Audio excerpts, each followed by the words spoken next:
గోపీచంద్ మాస్‌లా మస్తుగా ఫాలో అయి ఉన్నా సరే, ఆయనకు గత కొన్నేళ్లుగా సరైన హిట్టు పడక, ఆయన మార్కెటు శానా దిగిపోయిందంట. ఎప్పుడైతే ఒకటా, రెండా లెక్కలేనన్ని ఫ్లాపు సినిమాలతోని జరంతా అభిమానులని ఇబ్బంది పెట్టినాయనే చెప్పుకోవాలి.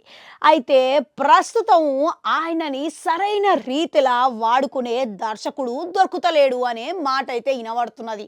ఇప్పుడు ఈయనకెళ్ళి ప్రస్తుతం రాబోయే సినిమా అక్టోబర్ 11 తారీఖున 'విశ్వం' సినిమాతోని శ్రీను వైట్ల దర్శకత్వంలా రాబోతున్నాడంట.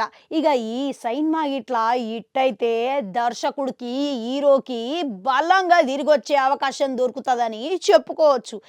అసలు ముచ్చటకొస్తే గినక మన బాలయ్య బాబు మాస్ దర్శకుడైన బోయపాటి శ్రీను దర్శకత్వంలా పాన్ ఇండియా లెవెల్‌లో ఓ సినిమా రాబోతున్నది. గందులకు గాను విలన్ లెక్క గోపీచంద్‌ని ఆలోచన చేసే ఛాన్స్‌లు అయితే ఉన్నదంట. గోపీచంద్‌ని అడుగుదాం అనుకున్న మాట అయితే వాస్తవమే. కానీ ఇంకా కథ చెప్పేంత వరకైతే పోలేదంట.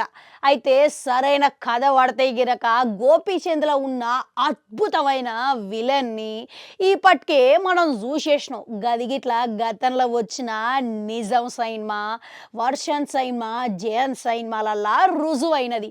'నిజం' సినిమా అంత ఆడకపోయినా సరే గాని మహేష్ బాబు అంతటోడంత తర్వాత గోపీచంద్ నటన గురించే చాలా మంది మాట్లాడుకునేటట్టుగా చేసింది. ఎప్పుడైతే ఈ 'యజ్ఞం' సినిమా వచ్చిందో కథానాయకుడి లెక్క మంచిగా నెట్టుకుంటా వచ్చిండు.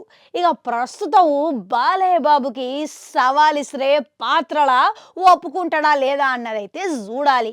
అయితే 'అఖండ 2' అని ప్రచారంలో సాగడంతోని ఈ సినిమా తొందరగానే ప్రారంభోత్సవం చేస్తున్నారంట.